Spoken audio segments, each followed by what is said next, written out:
we will know and we can understand what choice the people of India have today. Aam Aadmi Party, we thought, on a light-hearted note, I would definitely say it is Arvind Apna propaganda party ban gaya hai. It is certainly a party now so centered around him that you had in the last few days Shri Arvind Kejriwal say that there are only two constituencies which are important in this contest for the Aam Aadmi Party's perspective. Which are they? Varanasi and Amethi. He has said this in the media. What happens to all those eminent citizens and other candidates who are contesting all over the country in their ticket, in their party's ticket?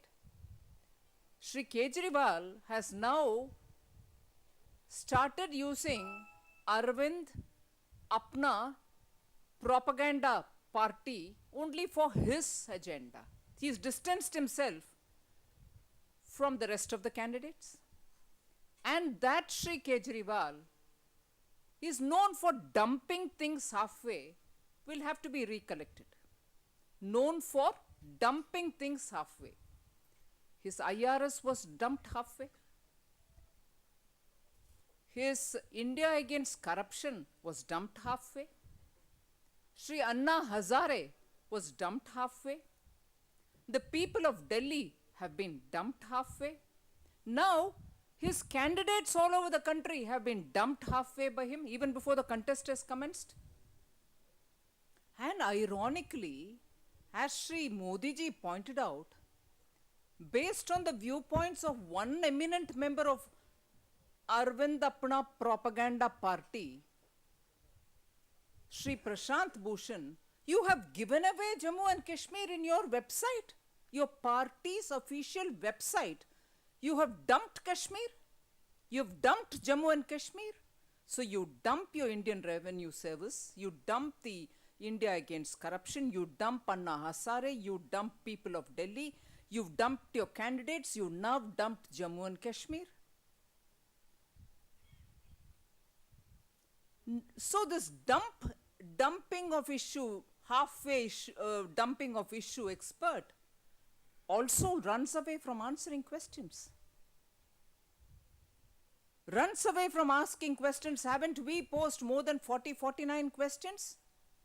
Have we heard one concrete reply for any one of them? I'm sure the press release that we give will recall the questions that we've asked, for which till today we have not had an answer from him. He runs away when questions are asked, when uncomfortable questions are asked, he runs away. Whereas there are, he sits around saying, I will fight for a cause. And for whom did he sit on a dharna? For a person who occupied the position of the Law Minister of Delhi. On what issue?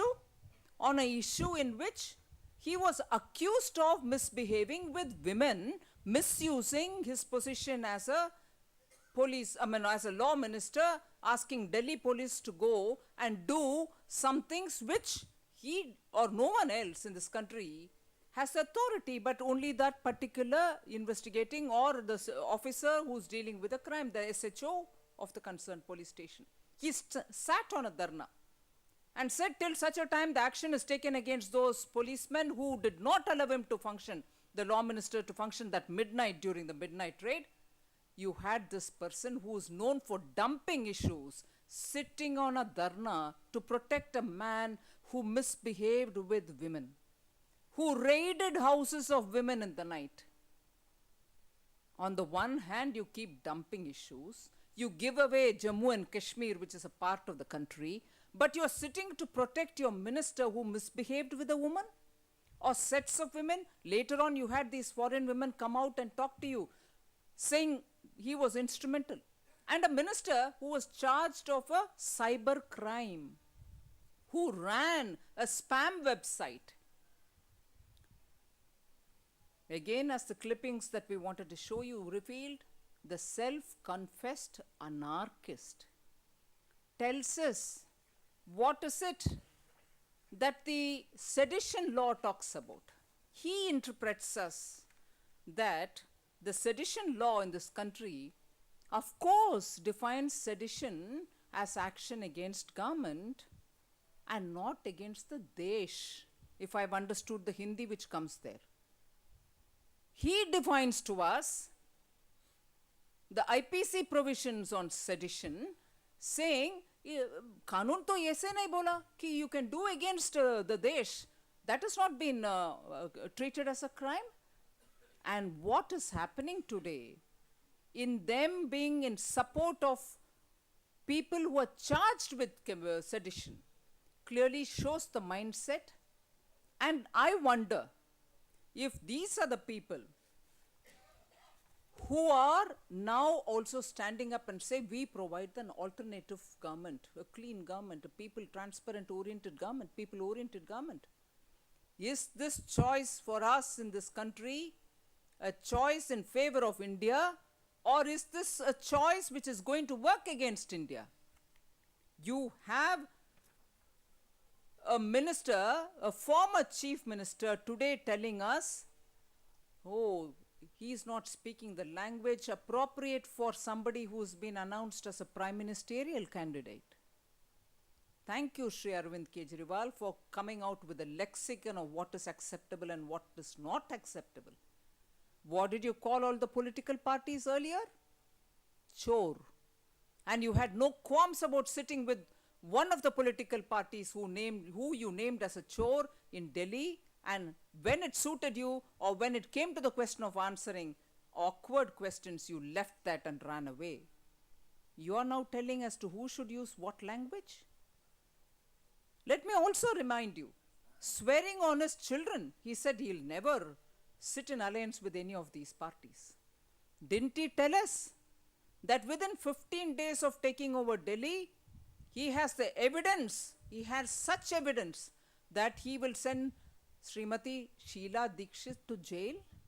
Today, when Sheila Dikshit is made a governor, giving her all the immunity required from any prosecution, we don't hear a whisper from Arvind Kejriwal. Did he ever protest? Saying, no, I'll sit on a dharna till such a time she's brought back from being a governor. Did she? Did he?